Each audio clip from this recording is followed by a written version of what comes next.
m'appelle Rakitou Mamadou Ouattara. Je suis architecte, diplômée de l'école d'architecture de Marseille en 2015 et habilitée à exercer la maîtrise d'œuvre en mon nom propre depuis 2016. Après l'obtention de mon diplôme, j'ai travaillé en agence d'architecture pendant 5 ans avant de m'orienter vers un parcours recherche.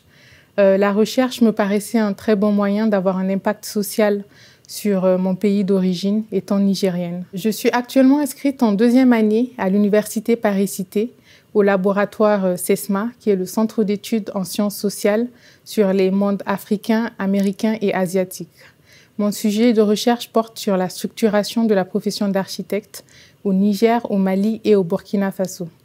Je suis encadrée par Madame Monique Bertrand, qui est chargée de recherche à l'IRD, l'Institut pour la recherche et le développement. L'intérêt pour ce sujet découle du fait qu'il y a actuellement très peu d'architectes en Afrique de l'Ouest francophone. Or, d'après les prévisions, les populations de la région devraient doubler à l'horizon 2050. Selon les dernières données, on compte à peu près 200 architectes dans chacun de ces 3 pays pour une population qui tourne autour de 20 millions d'habitants. Ce qui représente très peu d'architectes rapportés au nombre d'habitants. Au vu du faible nombre des professionnels de la construction en Afrique de l'Ouest, il existe à ce jour très peu de recherches sur leurs groupes socio-professionnels. Aussi, il nous semble essentiel d'étudier l'émergence de ce groupe professionnel dont l'arrivée sur le marché peut avoir un énorme impact sur les classes moyennes et l'émergence des villes du Sud.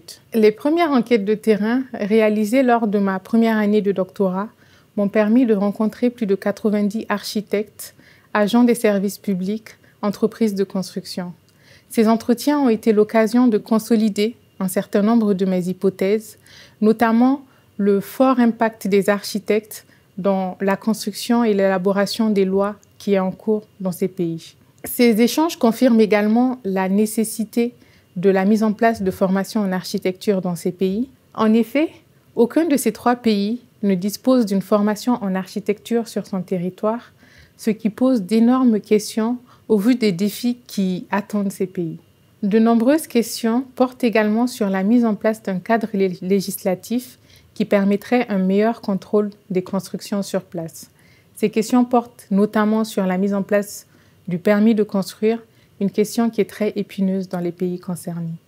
Lors de mes séjours sur place, j'aurai également l'occasion de participer au FACT, Forum des acteurs de la construction en terre, une manifestation annuelle qui rassemble les professionnels de la construction en terre. Ce forum sera l'occasion d'observer les débats en cours sur la prise en compte du changement climatique dans le milieu de la construction en Afrique de l'Ouest et l'utilisation des matériaux locaux dans la construction. Ces voyages ont été financés par la bourse de la Fondation Palladio qui m'a été attribuée en 2021. Avec le renouvellement de la bourse, je prévois de réaliser une seconde vague d'enquêtes de terrain avec cette fois-ci pour objectif d'observer l'impact de la présence des architectes sur la construction du logement.